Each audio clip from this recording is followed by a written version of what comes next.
सुत। एक समय भगवान सावत्थी में अनाथ पिंडक के आराम जेतवन में विहार करते थे।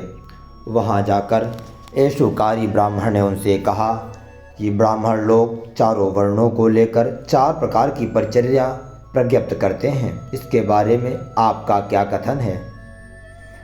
भगवान ने उसी से पूछा कि क्या संसार के लोगों ने ब्राह्मणों को कोई ऐसा अधिकार दे रखा है कि वे दूसरों के लिए ही भी परिचर्या का प्रज्ञापन करें।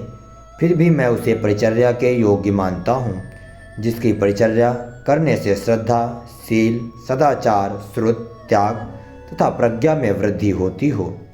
फिर इस कार्य ने उनसे पूछा कि ब्राह्मण लोग हर वर्ण के लिए किसी न किसी निजी संपत्ति का प्रज्ञापन करते हैं, जैसे ब्राह्मणों के लिए भिक्षाचार, क्षत्रिय के लिए धनुष कलाप, वैश्य के लिए कृषि एवं गौरक्षा, शूद्र के लिए लकड़ी काटना ढोना आदि। इसके बारे में आपका क्या कथन है। भगवान ने फिर उसी से पूछा कि क्या संसार के लोगों ने ब्राह्मणों को अधिकृत कर रखा है कि वे दूसरों के लिए निजी संपत्ति का प्रज्ञापन करें। फिर भी मैं लोकोत्तर आर्य धर्म को पुरुष की निजी संपत्ति प्रज्ञप्त करता हूँ।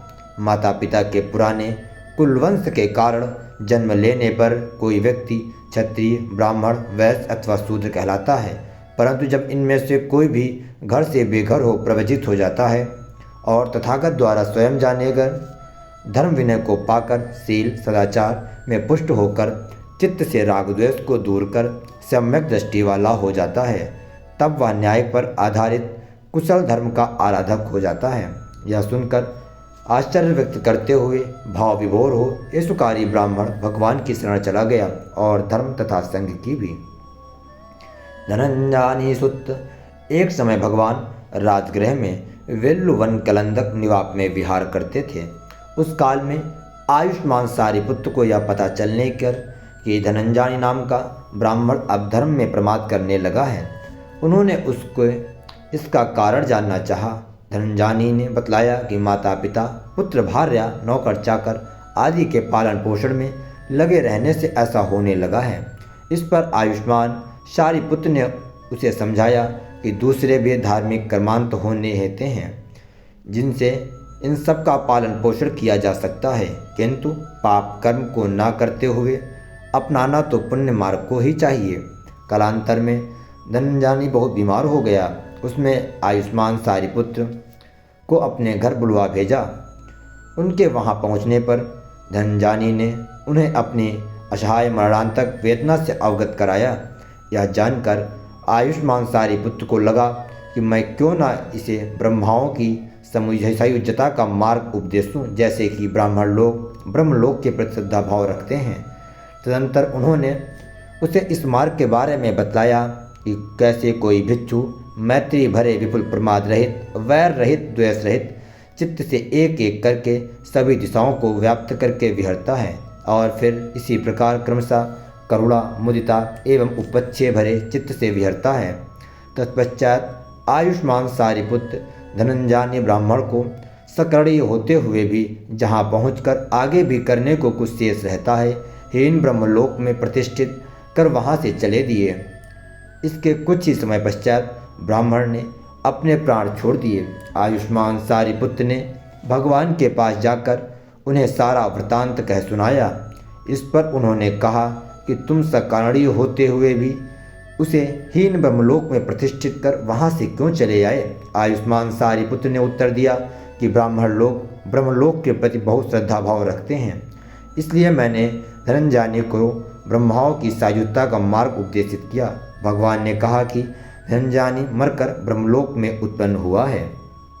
वासिष्ठ सुत। एक समय भगवान इच्छान नंगल के वनखंड में विहार करते थे। उस काल में वासिष्ठ और भरद्वाज मानवों ने उनके पास जाकर यह जानना चाहा कि कोई व्यक्ति ने जन्म से ब्राह्मण होता है अथवा कर्म से। भगवान ने उसे समझाया कि जन्म से न ब्राह्मण होता है न अब्राह्मण, कर्म से ब्राह्मण होता है और अब्राह्मण भी। चलते हुए रथ के चक्के की मेघ के समान प्राणी कर्म में बंधे हैं। तब ब्रह्मचर्य, संयम और दम, इनसे ही ब्राह्मण होता है जो पूर्व जन्म को जानता है, स्वर्ग और अपाय गति को जानता है। जिसका पुनर्जन्म क्षीण हो गया है उससे मैं ब्राह्मण कहता हूँ। यह सुनकर दोनों माड़ो भाव विभोर हुए, भगवान की शरण चले गए और धर्म तथा संघ की भी। शुभ सुत।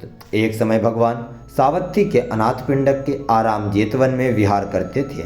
वहाँ उन्होंने तोदेय पुत्र शुभ माड़वक की इन भ्रांतियों को दूर किया कि गृहस्थ की न्याय कुशल धर्म निर्वाण का आराधक होता है, प्रवजित नहीं। घर में रहकर किया जाने वाला कर्म बड़ा फलप्रद होता है, प्रवज्या वाला नहीं।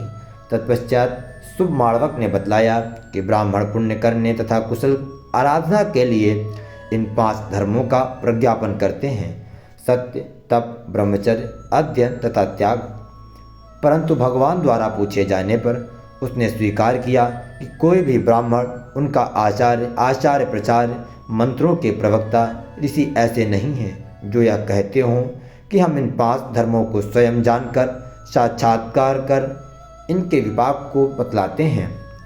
इससे ब्राह्मणों का कथन अंधवेड़ी परंपरा समान हो जाता है। शुभ माड़वक ने कहा कि पोखर साती ब्राह्मण का कथन है कि जो कोई श्रमण ब्राह्मण उत्तर मनुष्य धर्म अलमार ज्ञान दर्शन विशेष की उपलब्धि का दम भरते हैं वह उपहासपद है, क्योंकि मनुष्य होकर कोई कैसे इसका साक्षात्कार कर सकता है। इस पर भगवान ने कहा कि पोखर साती का यह दृष्टिकोण इसलिए है क्योंकि वह स्वयं 5 निवरणों राग द्वेष तन मन का आलस्य उद्दतपन संकोच तथा संशय से ग्रस्त है। तदुपरांत शुभ माड़वक के चाहने पर भगवान ने उसे ब्रह्माओं की सलोकता के मार्ग का उपदेश दिया, जिसे सुनकर आश्चर्यचकित हो वह माड़वक भगवान की शरण चला गया और धर्म तथा संघ की भी। इस विभाग का अंतिम सूत्र श्रृंगार वसुत।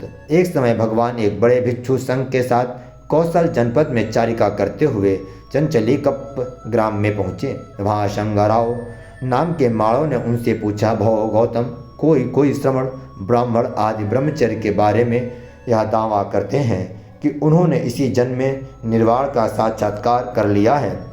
इनमें आप कौन हैं? इस पर भगवान ने कहा, भारद्वाज, कोई श्रमण ब्राह्मण केवल सुनकर ही आदि ब्रह्मचर्य का दावा करते हैं, जैसे त्रैवेद ब्राह्मण। कोई श्रमण ब्राह्मण श्रद्धा मात्र से ऐसा दावा करते हैं, जैसे तार्किक विमर्शी। और कोई श्रमण ब्राह्मण पहले न सुने गए धर्मों में से धर्म को स्वयं जानकर ऐसा दावा करते हैं, मैं इनमें से हूँ। तदनंतर भगवान ने बुद्ध बनने से पहले घर बार छोड़ने लेकर विमुक्ति होने तक अपनी जीवनी का परिचय दिया। यह जानकर शंगराव माड़ो ने कहा, आप गौतम का प्रधान प्राय श्रेष्ठ था, सत्पुरुष के अनुरूप था, अरहंत सम्यक संबुद्ध जैसा था। अंततः शंगराव माड़ो भगवान की शरण चला गया और धर्म तथा संघ की भी। यहाँ से यह सूत्र समाप्त होता है।